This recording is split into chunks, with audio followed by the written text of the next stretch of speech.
Good morning, good afternoon, and good evening, and welcome to DigiCode Productions. Now, this evening's show is all about Brexit. Here's an expression we're going to borrow from Monty Python. What did the Romans ever do for us? Now, here's an expression I'm going to borrow from our current situation here in Ireland. What will Brexit do to us? It's quite interesting. If you consider all of the possible effects and consider them to be dominoes that are falling over, some may fall, some may not. The cumulative effects could be quite stunning. Now, the European Union's views on the things that are going to affect Ireland, the land border between Northern Ireland, and whether the reintroduction of physical checkpoints can be avoided. It's quite possible a hard border may be reinstalled.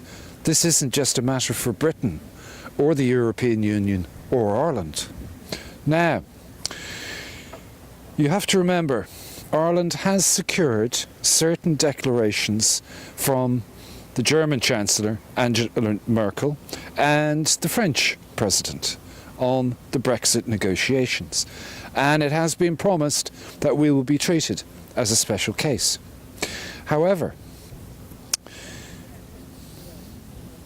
that so far hasn't amounted to much in terms of the ease of the burden, particularly on 36 mushroom farmers who've so far gone bankrupt. Now, if you consider another border, the Scottish border, Nicola Sturgeon, she won the backing of her parliament on Tuesday to pursue a second independence referendum. However, they've decided to wait until the Brexit negotiations are completed. I think it's probably only a matter of time before we see a Northern Irish border poll conducted in Northern Ireland. It will really be up to the people living there to decide whether the border is going to be hard or soft. Now, Fianna Fáil are putting together a white paper on what a reunified Ireland would look like. And it's quite interesting. They would see, of course, no border, ideally. I personally don't see that happening. I would not see Northern Ireland leaving the European Union in the very near future. There's lots of reasons for that, and that's another programme. Now, the other thing is airlines, okay? We have to consider what European routes will be open for Ryanair to fly. All Ryanair flights have to cross the UK. If UK closes its borders and shuts off permission for these flight routes, that's one of the biggest airlines in Europe, and that could cost them very, very dearly. Now,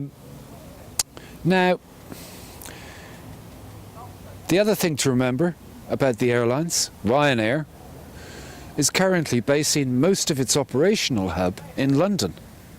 Again, if the free fly zone is not maintained, what kind of a position does it leave them in? Also, duty. Goods coming in, going out. Most of the 126 billion of GDP has to cross the UK border in some shape or format. What about Irish trucks? Most of our 126 billion in GDP has to travel in Irish trucks across the UK. If the borders are hard borders, and if there are tariffs involved, that could have a very dramatic effect. You see, under the Common Transit Procedure, which is what happens at the moment, EU and EFTA countries, i.e. Iceland, Norway, Macedonia, most goods can transit freely between these countries, and of course the European Union. Now, the UK would have to opt into this procedure for the current arrangements to stay the same. So this is what I think we're kind of missing. The UK needs to opt into things to maintain them. And there's a lot of things they need to opt into. There is no way that the UK will be granted access to the single market if they leave either the customs union, or if indeed they happen to leave on a no Brexit terms exit, which of course is the horror story. Here's another one. The Irish Republic currently imports 88% of its energy needs, mainly from the UK. This is a frightening percentage. Imagine a 20% tariff on that, which incidentally is not inconceivable and would be worth in the region of 18.5 billion euros. Not the kind of tax you want to pay in a year on your electricity. Prices wouldn't just jump 20%. The gross effect would be far greater than that. So, what about international banking? Insurance, fund management.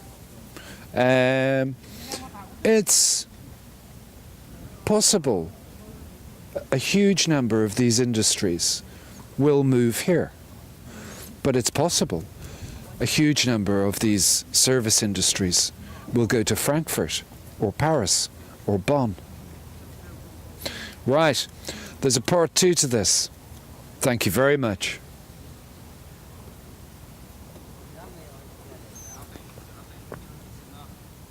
Pause.